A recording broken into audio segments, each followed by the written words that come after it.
Welcome to my channel. It's good to have you here. My name is Gemma. I'm a criminologist, and a cultist. Let's talk about spirit guides. They do say, if I've ever heard it, but I'm gonna say it. But they say that spirit guides are like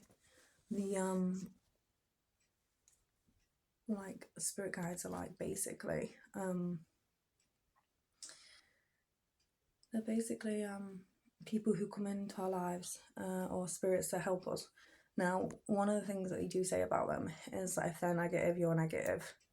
And I don't think that's true. So let's get into this a little bit. Because the spirit guides are like meant to be positive beings, they're meant to be like helpers, right? So when spirit guides aren't helping, they're not spirit guides. Okay, they're an opposite. They're in opposition. Okay, so you can get things like this, and in spirituality, and I'm going to be honest, I think you can get this. And what it is there can be negative beings or there can be positive beings, and they're humans, right? So this is my opinion, and that's just how it is, right? That's what I believe. So this is my understanding of it, right? Is that you get spirit guides, they're in this world now with us, interacting with us, different lifetimes, whatever, and come together on a fourth dimensional perspective, or fifth dimension, if you're going to call it a spirit guide connotation. In a spiritual connotation, it would be 4D, right? So this is like visual spirit meditation, stuff like this. So this is where you might be able to find them guides, but they're not always positive. Like, let's be honest, they're not always positive. They might come across it, they might come like it, and they might present themselves as positive beings, or they're looking out for your best interest, but they're likely not, right? So if they're negative beings, then they're not looking out for your best interest. So you got to realize that some of them might just be like phony, some of them might just be like that, right? Depends where your Chiron is, or if you've got any malefic planets in your 8th or 9th house, okay?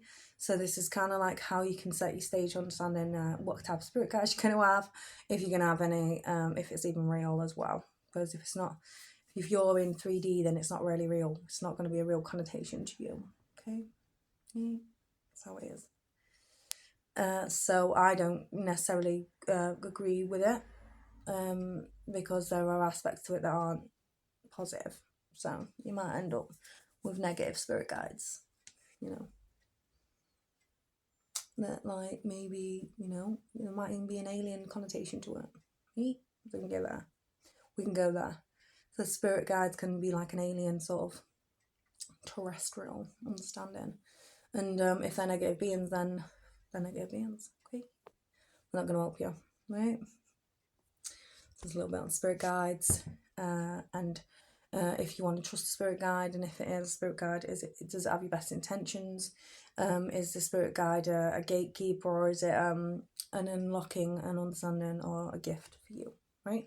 This is kind of how like you can understand what spirit guide may offer you in an esoteric concept, right? So I believe in them, but I don't necessarily I don't work with them, okay? So I don't work with them personally. So I don't work with guides or anything like that, right? That's my little 2 cents on that, on spirit guides. And if you are, just be careful, mindful about who you're interacting with on a spirit level, right?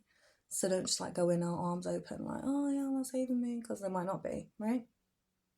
So this is a connotation to a spirit guide, okay? This is how you can understand spirit guides, and if they are good and if they're not, right? And you can sort of like dispel that within your own understanding, meditating spiritually if you're going to travel, right? Through meditation.